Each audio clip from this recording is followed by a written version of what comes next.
Let's dive right into this explainer and demystify the constant, incredibly frustrating battle pool owners face against green, cloudy water. Look, if you maintain a pool, you know the exact drill. You pour in the chemicals, you scrub the walls, the water finally clears up, and you think, okay, I've won. But then, almost like clockwork, the green comes right back. Well, today we're going to look at the actual science of why this happens. Pulling directly from industry experts, we're going to reveal the hidden chemical and physical causes that are most likely sabotaging your pool right now.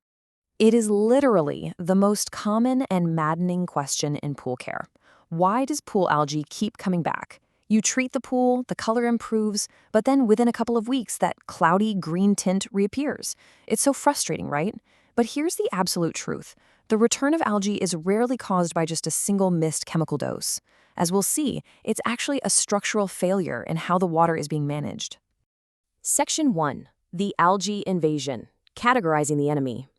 To win this battle, you gotta know exactly who you're fighting, because an algae bloom is really just a symptom of a failing defense. Now, green algae is your most common enemy. It's free-floating, makes the water hazy, and honestly, it's thankfully the easiest to kill. Then you have yellow, or mustard algae. This one is super sneaky. It kind of looks like dust clinging to the shady walls of the pool, and it is highly chlorine resistant. Finally, there's black algae, which is essentially the absolute nightmare scenario. It roots deeply into rough plaster. You can't just chemically treat it. It requires aggressive physical intervention, like literally scrubbing it with a stiff stainless steel brush just to break open its protective shell. Now, just blindly dumping chlorine into the pool isn't a guaranteed fix. You really have to understand your readings. Free chlorine is the active, available warrior that actually disinfects your water. Combined chlorine, on the other hand, is the exhausted, used-up chlorine that's already bound to contaminants. This is what causes that gross public pool smell and gives you red eyes. Total chlorine is just the sum of the two. If you don't have enough free chlorine, your pool is completely unprotected, no matter how high that total chlorine number is. Section 2. The cyanuric acid secret. Peeling back the chemical layers. For decades, the pool industry has preached that maintaining a perfectly low pH is the absolute key to having strong chlorine. But check out this quote from a 1974 scientific study by Edmond Kennelly. Modern experts totally agree with this now. When cyanuric acid, or CYA, which you probably know as pool stabilizer, is in the water, pH has almost no remarkable effect on chlorine strength. We have literally been chasing the wrong metric in outdoor stabilized pools all these years. To understand why this happens, we need to define true chlorine strength.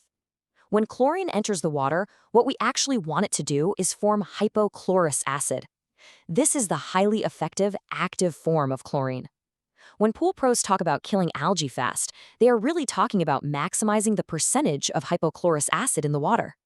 It is all about contact time and kill speed. But here is where the dreaded CYA lockup happens. Look, cyanuric acid is necessary in outdoor pools to protect your chlorine from being destroyed by the sun. However, it binds to the chlorine in a substitution reaction. At just 30 parts per million of CYA, the vast majority of your chlorine is locked up. It actually has to detach from the CYA before it can kill an algae cell, which creates a massive delay in kill speed. This is exactly why the CDC recommends a maximum of just 15 parts per million of CYA during serious commercial contamination events like a fecal incident. Basically, if your CYA is too high, your chlorine is wearing handcuffs. Section 3. The invisible enemy, TDS. Why your water feels heavy. We need to talk about total dissolved solids, or TDS. This is literally every single substance dissolved in your pool water at a molecular level that your filter just cannot catch. We're talking minerals, salt, swimmer waste, sunscreen residues, and all the various chemicals you've added over the years. When TDS gets too high, it creates what's called chlorine demand, which severely blunts the effectiveness of your sanitizers. It also changes the water's density, making it feel heavy, flat, or even sticky, and it can really irritate swimmers' skin and eyes. So where should your numbers actually be? Well, for a traditional chlorine pool, your TDS should sit safely between 1,500 and 2,000 parts per million. For a saltwater pool, it's naturally going to be higher, around 3,000 to 4,000 parts per million, simply because of the dissolved salt required to generate the chlorine in the first place.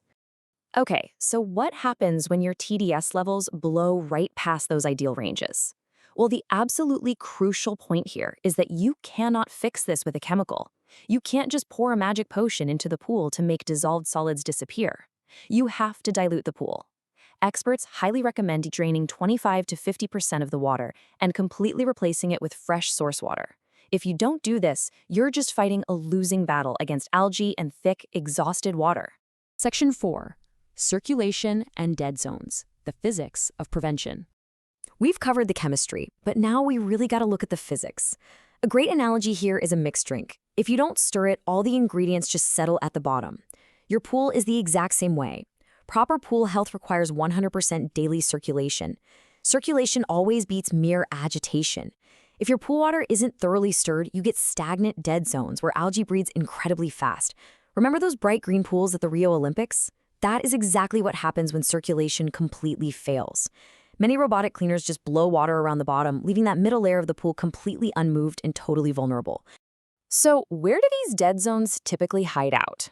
Algae loves to get its very first foothold on pool steps and tanning ledges, in swimouts, or, weirdly enough, right under the main drain where water doesn't really flow.